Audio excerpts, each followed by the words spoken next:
All right, everybody, good evening and welcome. My first talk of 2022, so not doing as many this year as in the past, but yep, just going to do a few one every couple of months. Tonight we're talking about panoramic photography, which I'm hoping I'll be able to show you a few of the techniques, both the camera techniques for the photography itself, and then the in-computer techniques for actually stitching the images together after the photography to actually come up with the final panoramic.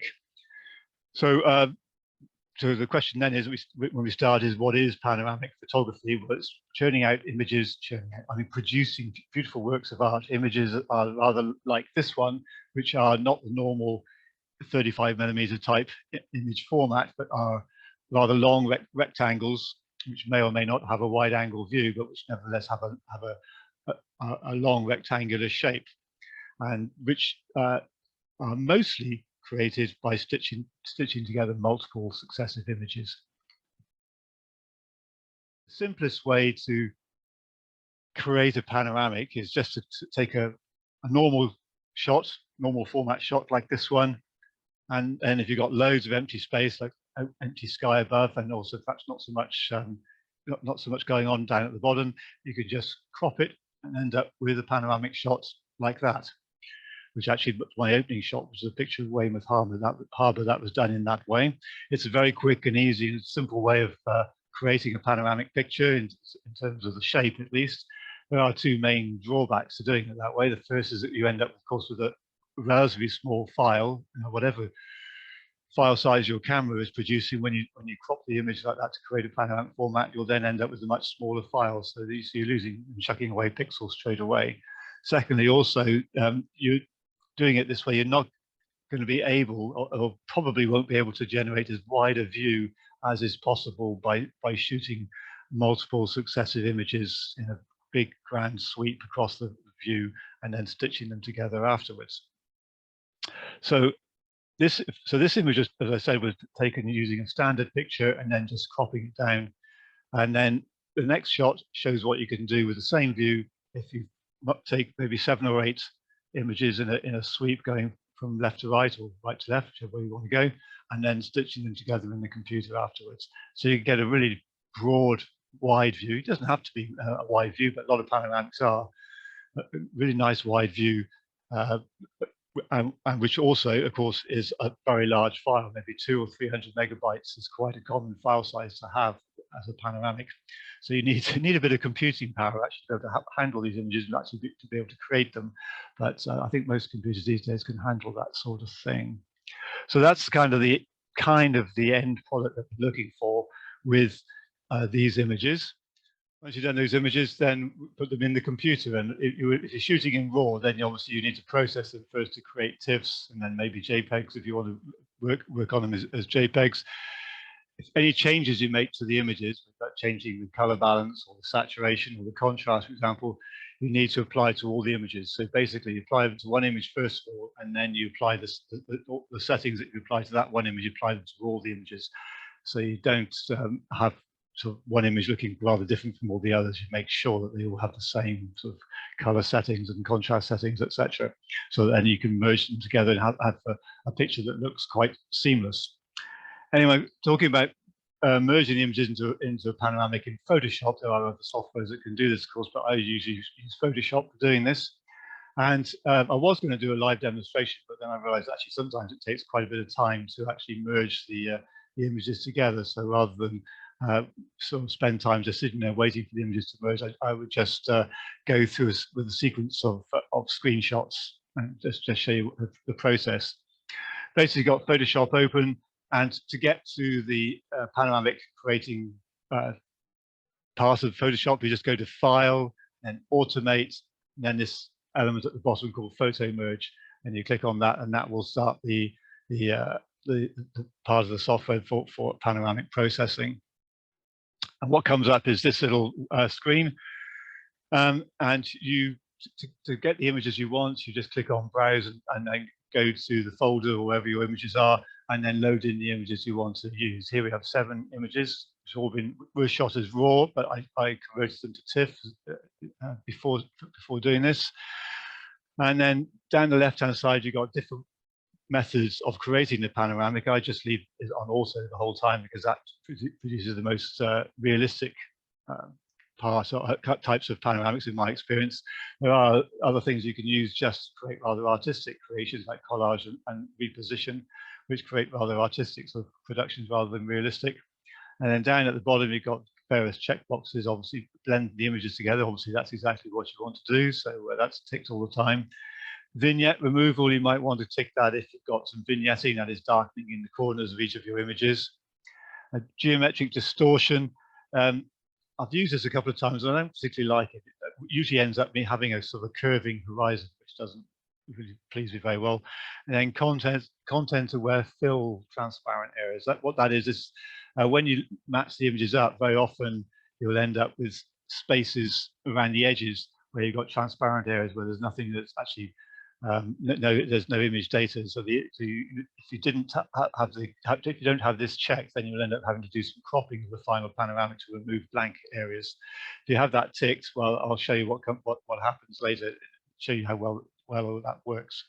So, anyways, once you've got your images in there and you've chosen your options here, you then click OK, and the image and the process software will start blending the images or merging the images together. It can take quite some time, depending, of course, on how big each of your files is and how powerful your computer is. Obviously, the larger the files, the longer it takes.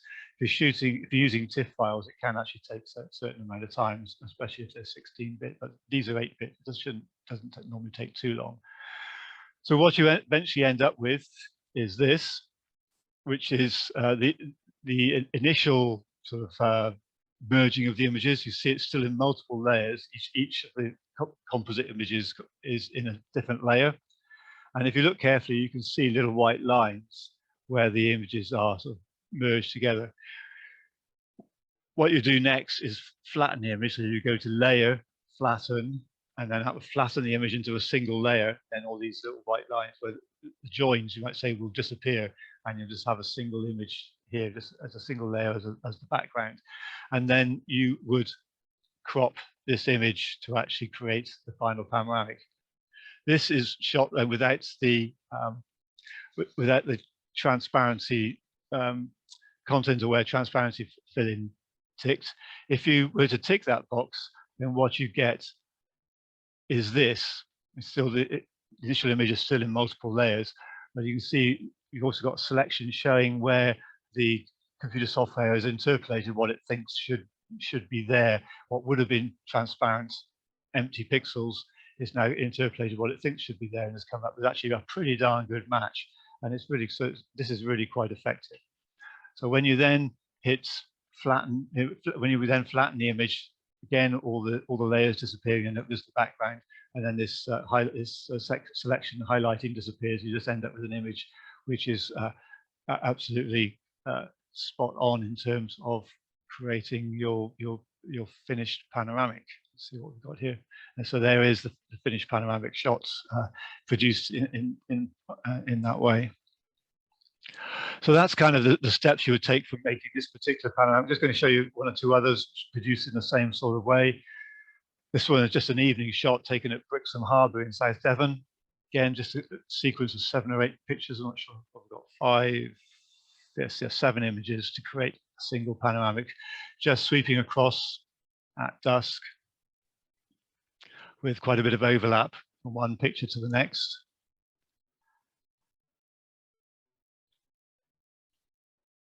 And then that's the final image. And then the resulting panoramic comes out like that. So it's really quite a wide view. It's difficult to get this view with a single frame with a wide angle lens. And if you did, if you did shoot in that way, you would end up with an awful lot of empty sky at the top, and at the bottom you'd have an awful lot of clutter of parked cars and railings and bits of boating machinery and so on. It wouldn't look that special. You'd probably end up wanting to crop it into the panoramic format anyway, but you would struggle to get such a wide view. So next up then, just a couple of similar sort of ideas. It's a panoramic image taken in Sutton Harbour in Plymouth, also at dusk. Again, a very wide view, which you would struggle to get with just an ordinary wide angle lens. And again, you would have an awful lot of empty space at the top and a bit of a clutter of pontoons and boat bits at the bottom, would be a little bit of a mess. Next image taken in southeast Iceland. It's a place called Vesterhorn, and I've just showing you this one because you've got these little bits of grass in the foreground here, which I wouldn't normally sort of show this off because I find this kind of thing extremely distracting. I don't like it as part of the composition, but I kept it in because obviously these elements are very close to the camera. And I did this shot with the camera with a whole lot rotating around the camera, not around the lens's nodal point. And so technically, the software should have found it very difficult to marry up the different bits of grass, but in fact, it's done it absolutely superbly without any problem at all. So clearly, if there is any parallax movement of these pieces of grass in the foreground, the software has managed it perfectly well, and it hasn't really been an issue. So yeah, you can carry on shooting even with the camera just rotating, with the camera lens rotating around the camera. It still works quite well. Another Icelandic picture, but one with a very wide view, a really big sweep. I'm not sure how many images are used in this sweep. I think it's about 12 or 15, something like that. So it's a big 120, 150 degree view possibly, which results in quite a narrow panoramic, and one which is quite difficult for the eye to take in all in one go. Actually, the eye actually has to sweep across it to actually take the whole thing in. So to me, I find this a little bit too much. It's a stunning view, but it's actually a little bit too much in terms of the breadth of the view. And actually, panorama is, relatively speaking, a bit too narrow in my view. And incidentally, if you cast your minds back a few years, well, about 12 years actually, to the volcano that erupted in Iceland, which closed down all the European airspace. Well, this snow-capped mountain here is the culprit, Eyjafjallajökull. That's the volcano which did all that damage. Now these days, nice and quiet, just now a very scenic snow-capped mountain again. And we move on to something quite different, a view of Nice in the south of France. Again, a view which we struggle to get with a normal wide-angle lens. If you did try to shoot it with wide-angle lens, again, you'd have an awful lot of empty sky above, and down below you'd have a lot of dark vegetation lost in shadow, and it probably would be a bit distracting. And it really is fairly wide view. I'm not sure how many images I used in this sequence, but this is a kind of view that works really well as a panoramic. And then the penultimate image is one of Monaco. Same kind of idea, is a very wide view. In fact, this is an extremely wide view. This is nearly 180 degrees. It's about, actually, I think it's probably about 150, 160 degrees. So my actual position is much closer to those mountains in the distance than it appears in the picture. It looks like a much more open scene than it actually is. It's really quite enclosed in the harbour here. And the reason I wanted to show you this picture was not so much because of the grandeur of Monaco, but also you can see this building in the foreground. It goes around in a big curve. The building, of course, isn't curved. It's actually a dead straight line. But it's because I've got such a big sweep going in there, and that's 150, 180 degrees. And this is so much in the foreground. It's not more like mid-ground, actually. It's not right in front of me. It's about 20, 30 meters away. So it's because the sweep is so big, it's actually then causing a bit of a curve in the building, which is a little bit sort of disturbing, but just one of those aspects, one of those little things you get in photography sometimes. I don't worry about it too much. If you cast your mind back a minute or two back to the picture of Sutton Harbour, there is actually a little bit of curving as well in the harbour wall there, but not very much, not anything like as dramatic as this is with this shot of Monaco.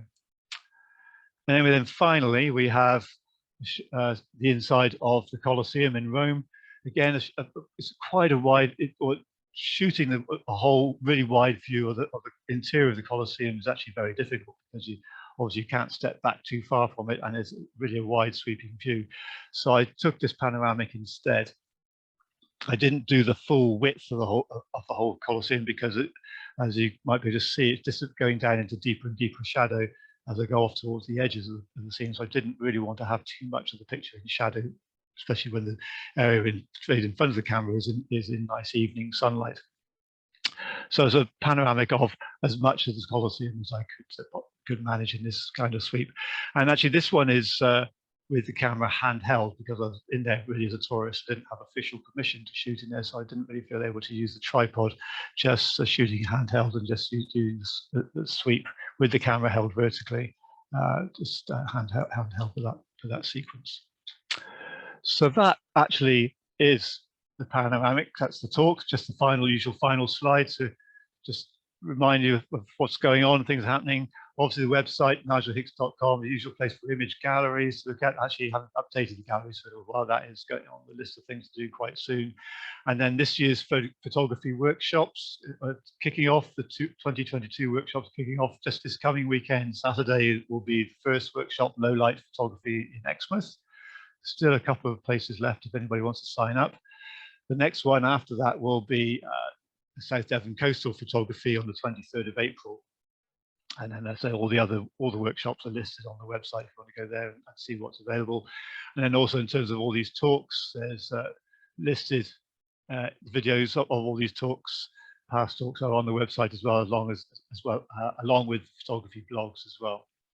And then with these books, you can buy the books, and with some books on the Southwest here and also on the Philippines from the website, and photographic prints. And then just one other thing I wanted to say is that the next book in my series of Portrait of a County is coming out in June. Not predictably, it's Beautiful Dorset, so that we have a full set of books about the Southwest. So that's coming out in June sometime, £10.99, and there'll be a page about it on the website shortly. We haven't actually got there yet, but the pages are being, the books pages are being designed at the moment. So there will be a web page about it on the website in the next couple of weeks. So that is it. I'm going to unshare my screen, and then if anybody has any questions, we can do that for 10 or 15 minutes. Just stop sharing, and then we can talk. Okay. Thank you very much for your patience and for listening. Okay, anybody got any questions? Nigel, it's Mark. Hi, Mark.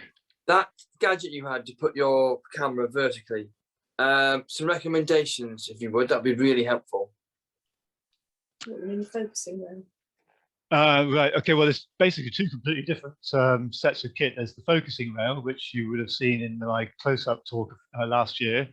And then there's this L-shaped bracket, which I can't actually remember exactly which product is. If you do a Google search of vertical camera vertical mount, you'll get a whole series of them in quite a variety of prices.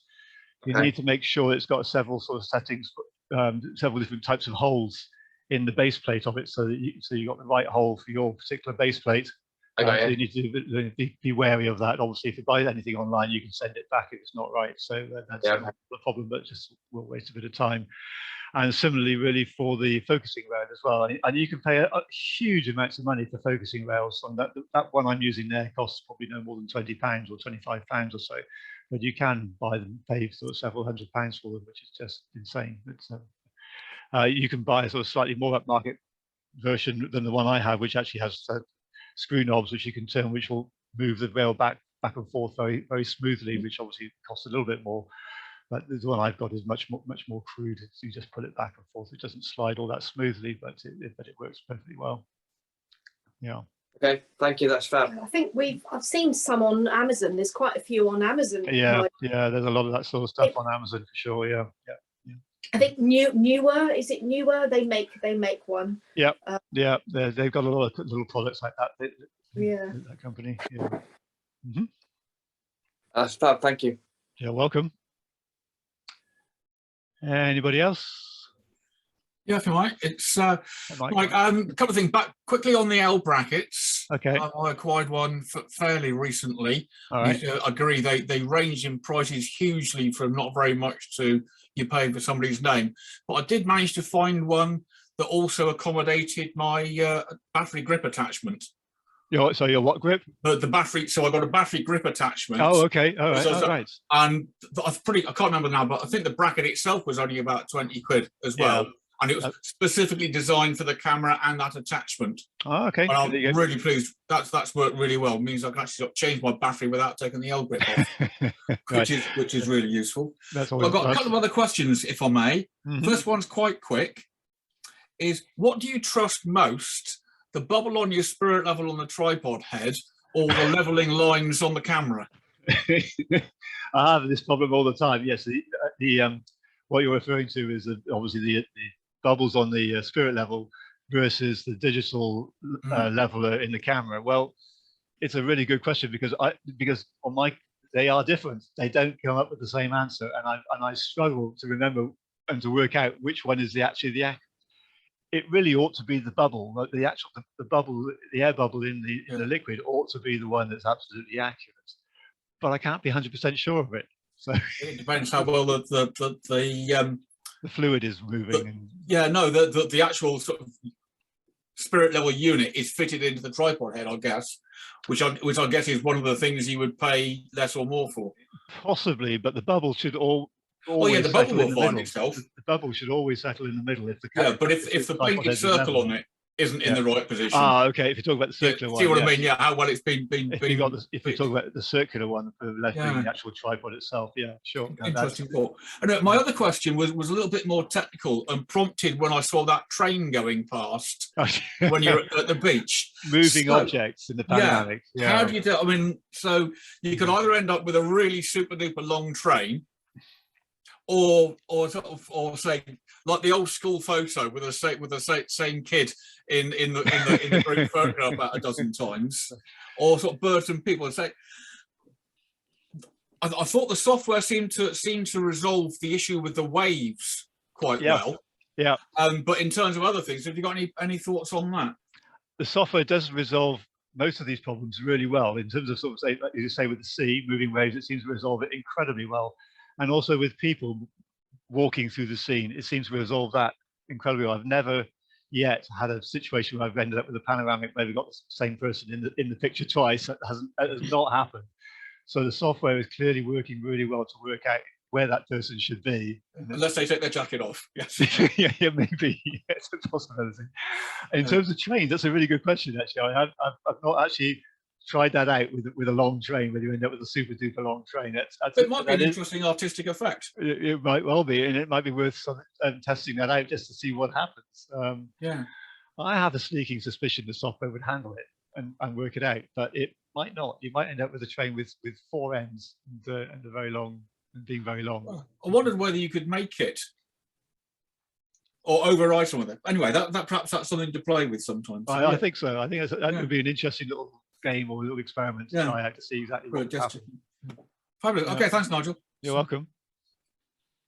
Anybody else?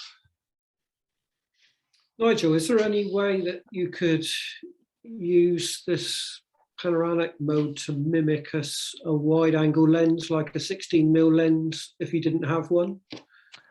Andrew, yeah, you probably could actually. Yeah, I mean, if you, I think you probably could. You would just do 2, maybe 3 images and stitch them together, and that would actually probably achieve it.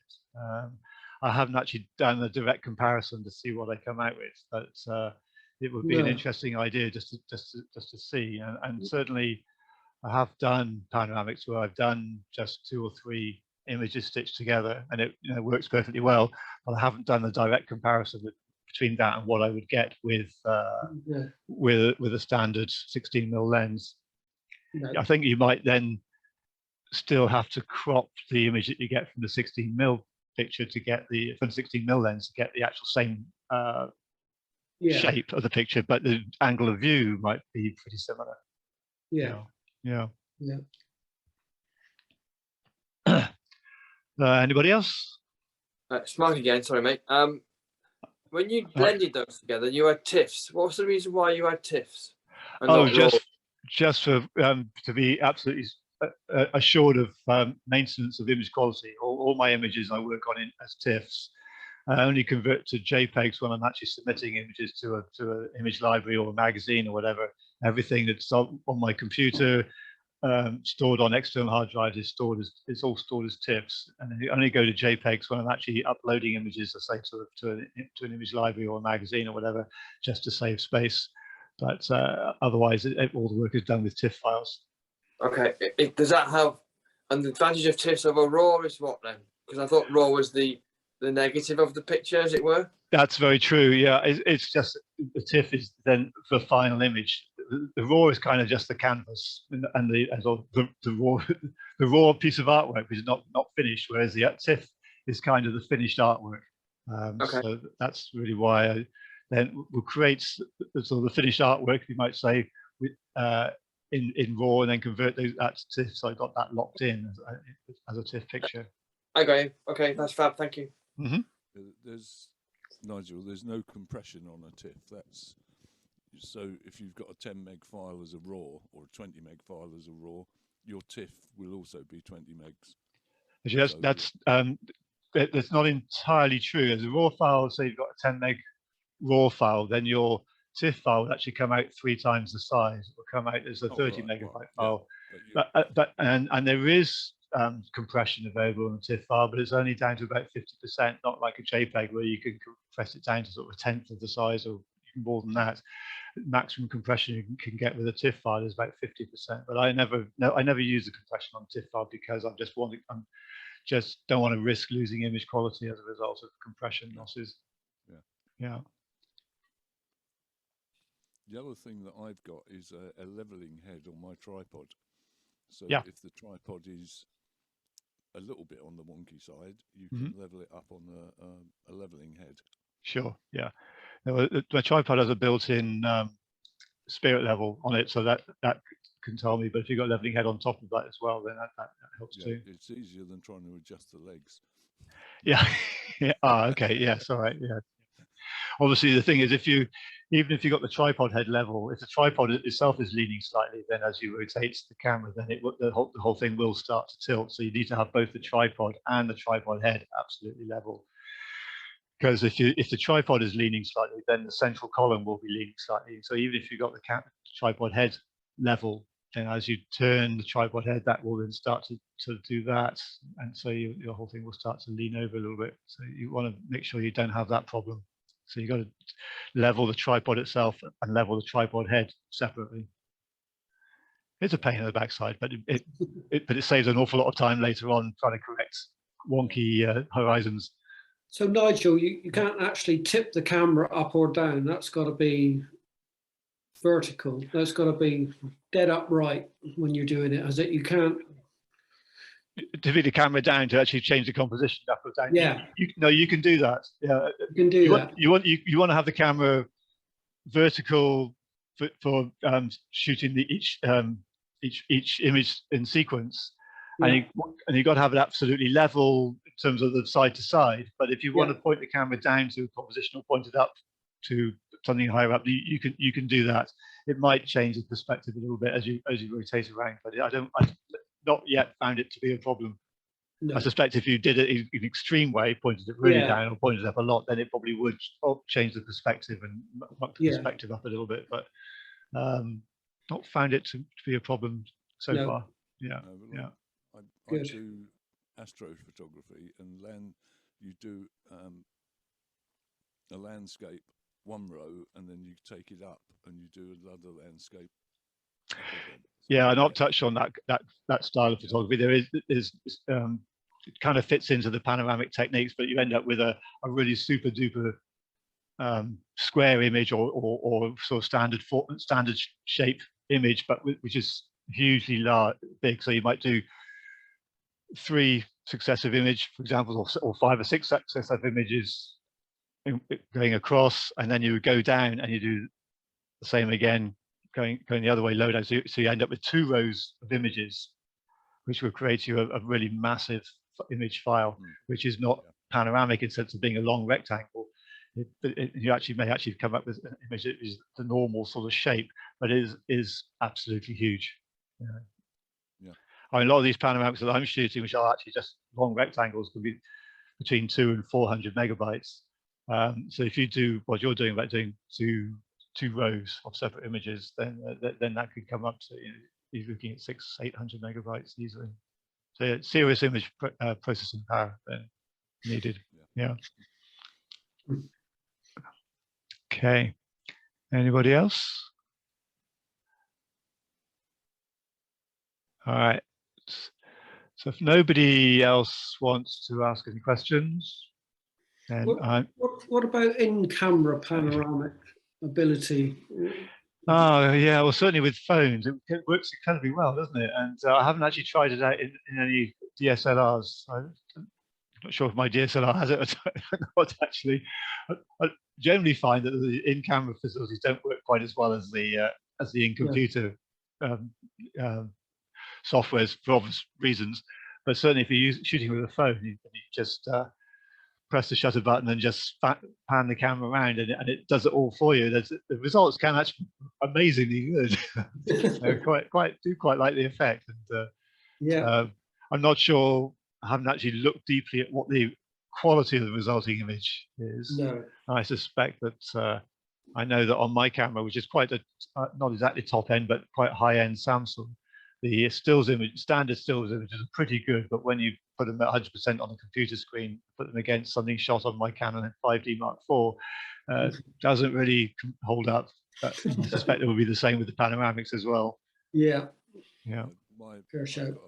I've got a Panasonic bridge camera which has got that facility. Oh yes, yeah. You've heard it. No way, I've seen you use it. I've seen you do it. Yeah, it's in Iceland. You did it. It sounds like a machine gun going off when. Absolutely. Yeah. And in camera, you can actually pan across and look at all the different images. Mm-hmm. Once it's processed it, that's it. You can't do anything else with it, and it won't give you a raw file either. It's only JPEG. Right. Okay, well. But, yeah, as a quick and dirty method, it's not too bad. Yeah, well, quite exactly. Yeah. All right. Okay, so yeah. Anybody else want to say anything else? Got a couple of things on the chat. Okay. All right. Okay. Messages from Laurie. He's got no microphone today. So good. All right. So if we've got, no one's got any more things to say, and then we'll sign off. And well, thank you very much for coming along tonight. And the recording of this, hopefully, well, the recording of this will go on the website eventually, once I process the video, and hopefully you'll be able to watch it back at your leisure in due course. The next talk is in June sometime. I've forgotten the date already. Next talk is 22nd of June. It's scheduled to be underwater photography. I'm not expecting anybody here to actually suddenly leap off and do loads of underwater photography, but it's an aspect of my work which I don't do all that often, but which when I do it, I absolutely love it. And it's an aspect of my work that not many people get to see, really. It's been in a few books on the Philippines and a few magazines and so on, but beyond that, not many people get to see it. So I thought people might be interested in having an evening looking at that and just to see what kinds of things you can come up with, and what the techniques are, what the hurdles are, what the challenges are, and it might be kind of a fun kind of thing to look at. So Nigel, isn't the first hurdle breathing? That's obvious, yeah? Well, yeah, it's kind of important to keep breathing, and so the first requirement to underwater photography is being able to go scuba diving. So yeah, which is a fairly major requirement. And there was me thinking you were coming to Cornwall in August. No, it's British water is a bit cold for me, I have to say. Oh man, without entering the sea. Right. All right, great. Well, thank you so much, everybody, and thank you very much, Nigel. Thank you, Nigel. That was lovely. That was really talk again soon, and hopefully see you on a workshop or two. And, thanks, Nigel, very much. Thank you. Thank you. Thank you, Nigel. Good night. You. Bye. Bye. Thanks, Nigel. See you Saturday. Yeah. Oh, that was David. Yes, David. See you Saturday. All right. Good. I've got a few ideas to practice now. Yes.